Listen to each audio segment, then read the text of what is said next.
Back then, like the housing, it was affordable. It had also been open to the public, and getting a tea time was never a problem. Now, the course was private, and the membership fee was beyond rational.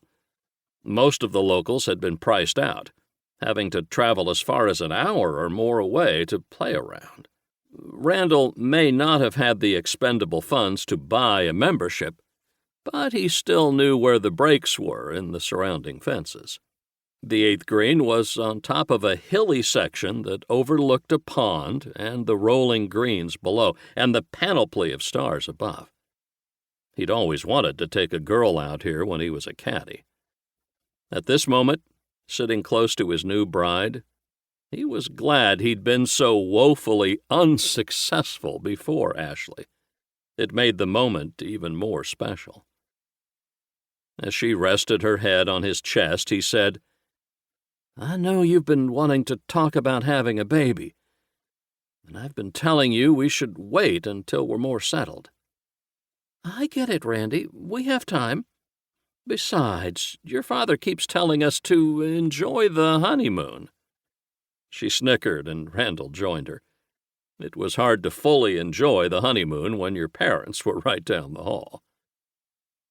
"I was wrong." Ashley sat up and searched his eyes, looking to see if he was playing a joke. Randy smiled. "I mean it.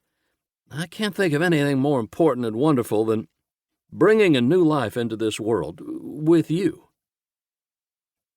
Tears welled in his and Ashley's eyes. "Do you really mean that?" He cupped her face in his hand. "I do. I really, really do. But what about waiting until we have a little more, security?" Randy kissed her long and lovingly. "My parents had me when they barely had 2 nickels to rub together. We'll figure it out. All 3 of us." Ashley threw her arms around him, quietly sobbing into the side of his neck.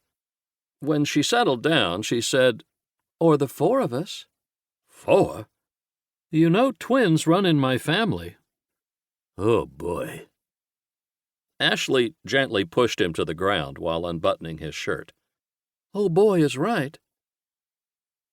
Their clothes were cast off with practiced abandon, while frogs and crickets hidden in the darkness provided a little background music. Nothing young Randy the caddy could have dreamt up was better than this moment. Neither of them heard the approaching footsteps. Randy felt a sharp kick in his side. It was hard enough to roll him off his wife.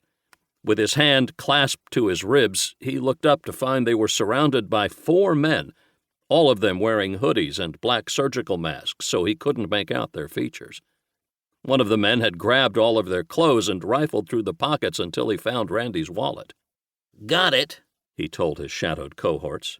"What about her?" one of them asked, pointing at Ashley, who was desperately trying to cover her nakedness.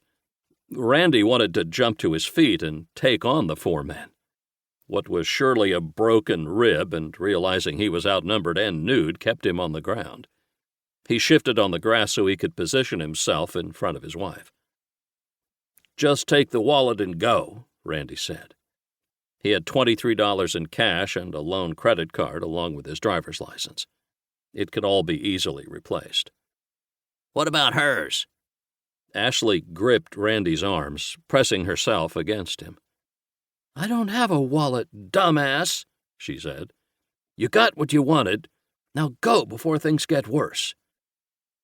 Ashley could be tougher than most of the men Randy had served with.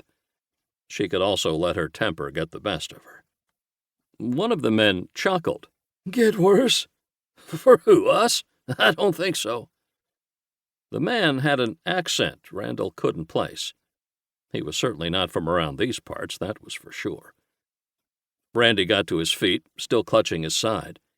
"You've gotten all you're going to get. You should call that a win and go back to whatever hole you came out of." The men creeped forward. Randy couldn't see their eyes in the gloom, but he could feel their gazes locked on his wife.